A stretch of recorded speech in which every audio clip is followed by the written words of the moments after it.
बिस्मिल्लाहिर्रहमानिर्रहीम। अस्सलाम वालेकुम स्टूडेंट्स, मैं सर कमर और आप देख रहे हैं कमर एकेडमी। स्टूडेंट्स, आज हमारा कॉस्ट अकाउंटिंग साइकिल का नेक्स्ट लेक्चर होगा।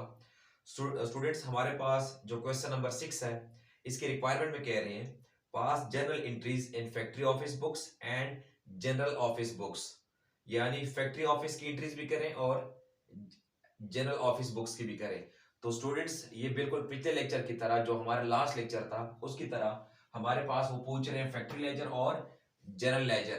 तो मैं स्टूडेंट्स आपको लास्ट लेक्चर में भी बता चुका हूं कि हम पहले बनाएंगे जनरल एंट्रीज, फिर फैक्ट्री लेजर और फिर जनरल लेजर। ठीक है, लेकिन लास्ट लेक्चर हमारा काफी लेंथी हो गया था क्योंकि हम एंट्रीज भी साथ साथ कर रहे थे। ठीक है, लेकिन इस क्वेश्चन में मैं एंट्रीज पहले ही कर चुका हूं, तो हम सिर्फ बनाएंगे फैक्ट्री लेजर और जनरल लेजर। लेकिन हम बुक से एंट्री भी पढ़ेंगे और फिर हम साथ ये वाली एंट्री भी समझेंगे और फिर हम इसको कन्वर्ट करेंगे यानी ट्रांसफर करेंगे फैक्ट्री में और जनरल लेजर में। ठीक है स्टूडेंट्स, तो हमारे पास क्वेश्चन नंबर 4.6 में पहली एंट्री में कह रहे हैं, जो कि बहुत इंपॉर्टेंट क्वेश्चन है स्टूडेंट्स, ये कई बार पंजाब यूनिवर्सिटी में आ चुका है। हमारे पास ए पार्ट में कह रहे हैं मटेरियल परचेज। तो ये कौन सी एंट्री है? परचेज वाली। तो हमने ये लिखा हुआ है मटेरियल टू वाउचर पेबल। ठीक है स्टूडेंट्स, अब हम साथ साथ इसको हम करते हैं फैक्ट्री और जनरल लेजर में भी। याद रखिए स्टूडेंट्स, मैं आपको बता चुका हूं कि जिस एंट्री में ये एफ एम डब्ल्यू, जो एंट्री भी जिस एंट्री में भी एफ एम डब्ल्यू से कोई वर्ड स्टार्ट हो रहा है तो वो किस में लिखेंगे? फैक्ट्री वाले में। और एफ एम डब्ल्यू के अलावा जो भी होगा वो जनरल लेजर में। ठीक है स्टूडेंट्स, तो मैं आपको ये शॉर्टकट तावीज बता चुका हूँ, ट्रिक बता चुका हूँ। ठीक है, एफ एम डब्ल्यू का तो हम पहली एंट्री परचेज वाली थी, मटेरियल टू वाउचर पेबल, ये हम पहले ही कर चुके हैं। तो इसमें हमारे पास ये आ रहा है मटेरियल एम से, तो ये किस में आ जाएगा? फैक्ट्री वाले में। यहाँ आ जाएगा 1 लाख। ठीक है स्टूडेंट्स, और ये वाउचर पेबल ये नहीं है, तो ये इधर आ जाएगा जनरल वाले में, लेकिन जगह वही रहेगी। ठीक है स्टूडेंट्स, अब यहाँ पे जगह खाली है और यहाँ पे, तो यहाँ पे किसका नाम आएगा? जीएल का अमाउंट ऊपर वाली 1 लाख, और यहाँ किसका नाम आ जाएगा? एफएल का। मैं आपको बता चुका हूँ कि फैक्ट्री वाले में जीएल का नाम आएगा, ये जनरल का, और जनरल वाले में किसका नाम आएगा? फैक्ट्री का। तो यहाँ लिख लेंगे एफएल, यही 1 लाख। ठीक है स्टूडेंट्स, होप्स आपको समझ आ रही होगी शॉर्टकट ट्रिक से। अब सेकंड एंट्री पे आते हैं, हमारे पास कह रहे हैं मटेरियल रिक्विजिशन। ठीक है स्टूडेंट्स, ये लफ्ज क्या आ गया? रिक्विजिशन। तो ये कौन सी एंट्री है? स्टोर रूम की। लेकिन अब यहाँ स्टूडेंट स्टोर रूम में हमारे पास चार चीजें होती हैं, work in process, FO, selling, admin. ठीक है, और मैं आपको बता चुका हूँ जो डायरेक्ट वाली चीज होती है, डायरेक्ट मटेरियल वगैरह, वो वर्क इन प्रोसेस, इनडायरेक्ट वाला एफओ। अब यहाँ स्टूडेंट्स कह रहे हैं मटेरियल रिक्विजिशन, बताया नहीं है तो स्टोर रूम की एंट्री रिक्विजिशन है, लेकिन बताया नहीं है कौन सा मटेरियल है, डायरेक्ट है या इनडायरेक्ट। तो याद रखें स्टूडेंट्स, जब मेंशन ना हो तो वो डायरेक्ट मटेरियल होता है। ठीक है, शॉर्टकट आप ये समझ लें। अब ये लिखा है मटेरियल रिक्विजिशन, यानी ये डायरेक्ट मटेरियल है। अब रिक्विजिशन का मतलब स्टोर रूम की एंट्री है, तो हम कर चुके हैं WIP टू मटेरियल। ठीक है स्टूडेंट्स, अब ये इसमें देखते हैं FMW, WC भी है और मटेरियल्स, तो इट्स मीन ये सारी एंट्री फैक्ट्री वाले में आ जाएगी एज इट इज। ठीक है स्टूडेंट्स, विद अमाउंट। तो जनरल वाले में इधर क्या लिख लेंगे हम? No entry. क्या लिख लेंगे स्टूडेंट्स? No entry. तो नेक्स्ट पे चलते हैं, सी में कह रहे हैं indirect material requisition. Once again students, requisition का लफ्ज आ गया, स्टोर रूम की एंट्री है, लेकिन अब इस एंट्री को डिवाइड किया हुआ है, यानी स्टोर रूम की एंट्री को उन्होंने अलग अलग बताया हुआ है। सी में कह रहे हैं इनडायरेक्ट मटेरियल रिक्विजिशन, यानी स्टोर रूम किया लेकिन इनडायरेक्ट, यानी कि एफओएच, नीचे क्या आ जाएगा? मटेरियल। लेकिन वंस अगेन स्टूडेंट्स, है ये स्टोर रूम की एंट्री और इसमें एफ और एम दोनों है, तो ये एंट्री भी किस में आ जाएगी? फैक्ट्री वाले में। ठीक है, तो सारी अमाउंट विद 5000 ये इसमें लिख लेंगे और इधर क्या लिख लेंगे? No entry. ठीक है स्टूडेंट्स, नेक्स्ट चलते हैं, हमारे पास डी में कह रहे हैं मटेरियल रिटर्न टू सप्लायर। ये कौन सी वाली है? वो जो परचेज वाली एंट्री होती है, रिटर्न टू सप्लायर, उसके अपोजिट। ठीक है, तो voucher payable to material 2000 amount, तो स्टूडेंट्स इसमें एम से है, ये इधर आ जाएगा मटेरियल। ठीक है, और वाउचर पेएबल इधर आ जाएगा। ठीक है, तो अमाउंट जो इसके 2000 है वो हम साथ लिख लेंगे। अब स्टूडेंट्स यहाँ क्या लिख लेंगे? जीएल जनरल लेजर, यही अमाउंट नीचे वाली 2000, और इसमें क्या लिख लेंगे? एफएल। ठीक है स्टूडेंट्स, नेक्स्ट हमारे पास एंट्री नंबर ई में कह रहे हैं excess material return from factory to store room, यानी स्टूडेंट्स ये कौन सी एंट्री है? Return to store room. ठीक है, लेकिन अब इसमें बताया नहीं है वंस अगेन कि ये डायरेक्ट मटेरियल है या इनडायरेक्ट मटेरियल। तो मैं आपको बता चुका हूँ शॉर्टकट ट्रिक, जब सिर्फ मटेरियल हो तो वो डायरेक्ट मटेरियल होता है। ये क्या है? एक्सेस मटेरियल, तो यानी रिटर्न टू स्टोर रूम, लेकिन ये कौन सा वाला है? डायरेक्ट मटेरियल, तो material to work in process. ठीक है स्टूडेंट्स, और इसमें एम और डब्ल्यू दोनों है, तो ये किस में आ जाएगा? फैक्ट्री वाले में। ठीक है स्टूडेंट्स, 4000 इसकी अमाउंट है, इधर भी और इधर भी।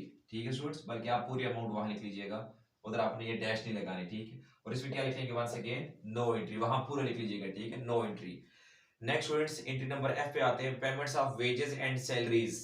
हमें वेजेस एंड सैलरी से पता चल जाना चाहिए, ये पेरोल लेबर की 5 एंट्री है, ठीक है स्टूडेंट्स। इसमें कह रहे हैं time tickets on job number 101, 102 and 103।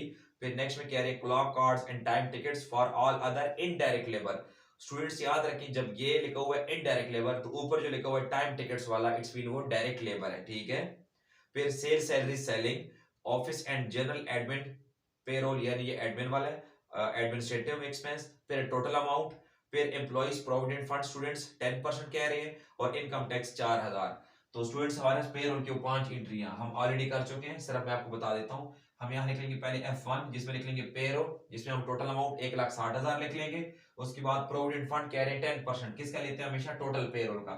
1,60,000 का 10% 16,000, और नीचे क्या लिख लेंगे, इनकम टैक्स भी आ गया है जो कि 4000 है, ठीक है स्टूडेंट्स। अब 1,60,000 में ये दोनों क्या करेंगे, 1,60,000 में प्रोविडेंट फंड 16,000 और इनकम टैक्स 4000, ये दोनों हम माइनस कर देंगे, जो बच जाएगा 1,40,000, उसको क्या नाम दे देंगे, एक्रूड पेरोल, ठीक है स्टूडेंट्स।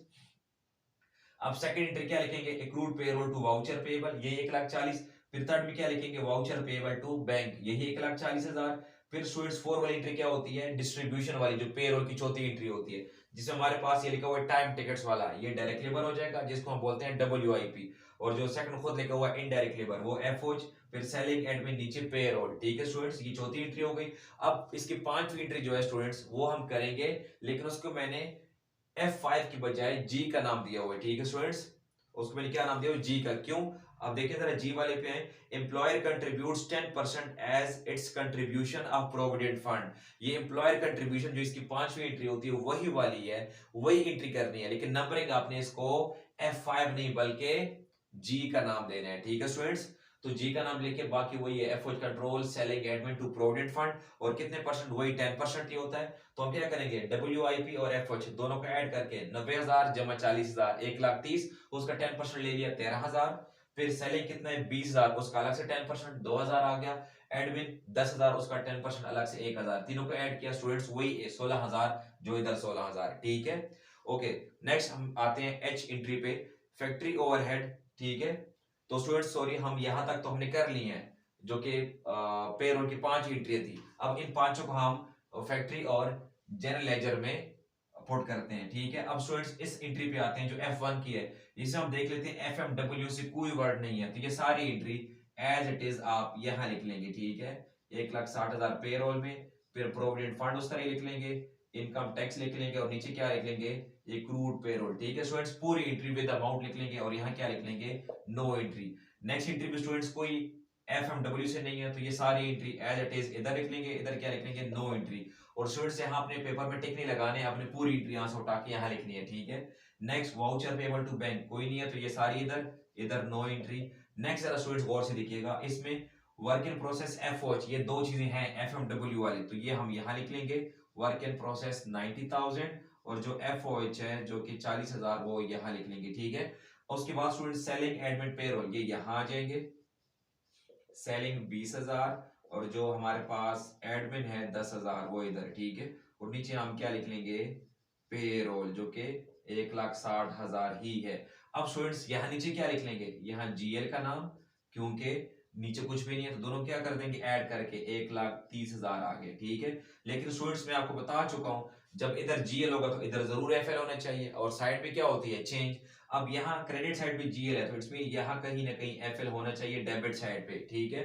तो अमाउंट अगर 1,30,000 है, तो यही अमाउंट लिख लें, 1,30,000, ठीक है। नहीं तो 1,60,000 में से दोनों माइनस कर दे, तब भी 1,30,000 ही लिखना होगा, ठीक है। उसके बाद स्टूडेंट्स यहाँ पे आते हैं, इसमें F से FOH कंट्रोल FMW, तो ये सारे इधर आ जाएगा, FOH कंट्रोल इधर आ जाएगा स्टूडेंट्स 13,000। उसके बाद सेलिंग एडमिन प्रोविडेंट फंड, ये इधर आ जाएंगे, क्योंकि इसमें कोई FMW से नहीं है, ठीक है। 2,000, 1,000, और नीचे लिख लेंगे प्रोविडेंट फंड, जो कि 16,000 है, ठीक है स्टूडेंट्स। अब नीचे इसमें क्या लिख लेंगे, GL, यही ऊपर वाली अमाउंट। अब स्टूडेंट्स जब यहाँ GL है, तो इधर क्या लिख लेंगे, FL डेबिट साइड, वही 13,000, जो कि प्रूफ भी हो जाएगा। ओके स्टूडेंट्स, नेक्स्ट एंट्री हमारे पास है H में, जो कि कह रहे हैं factory overhead control account in voucher register was debited for 40,000 and the month and adjusting interest charge for depreciation 15,000, for insurance 5,000। Students इस एंट्री में डिप्रिसिएशन इंश्योरेंस दोनों वर्ड्स आ गए थे। ये कौन सी वाली एंट्री है? आईटी वाली। तो हमने ये की हुई है एफओएच कंट्रोल जो कि 40,000 अमाउंट है उसमें लिख लेंगे।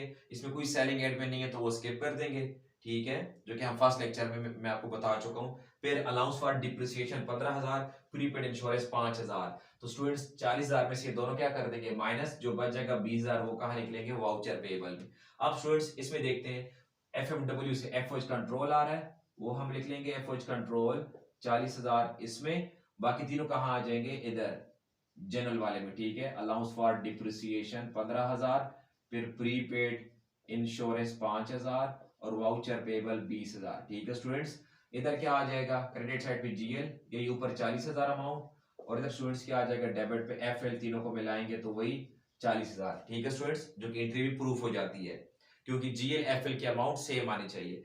Next students entry number I, factory overhead is applied, ये कौन सी वाली है? अप्लाइड टू प्रोडक्शन वाली, जो कि क्या एंट्री होती है? Work in process to FOH applied. वो कह रहे 110% ऑफ डायरेक्ट लेबर। तो स्टूडेंट्स आप लोग एंट्री नंबर एफ पे आएंगे तो इसमें जो लिखा हुआ है टाइम टिकट्स, ये हमारे पास क्या आता है? डायरेक्ट लेबर, जिसकी अमाउंट है 90,000। इसका कितना ले लेंगे? 110%, जो कि मैं ले चुका हूं, और इसकी अमाउंट कितनी है? 99,000, ठीक है स्टूडेंट्स। अब इस एंट्री में आप जरा गौर से देखें, इसको आगे पुट करते हैं, डब्ल्यू भी है और एफ भी है, तो ये सारी एंट्री इधर आ जाएगी और इधर क्या लिख लेंगे? नो एंट्री, ठीक है स्टूडेंट्स। आपने पेपर में टिक नहीं लगाने, आपने पूरी एंट्री करनी है।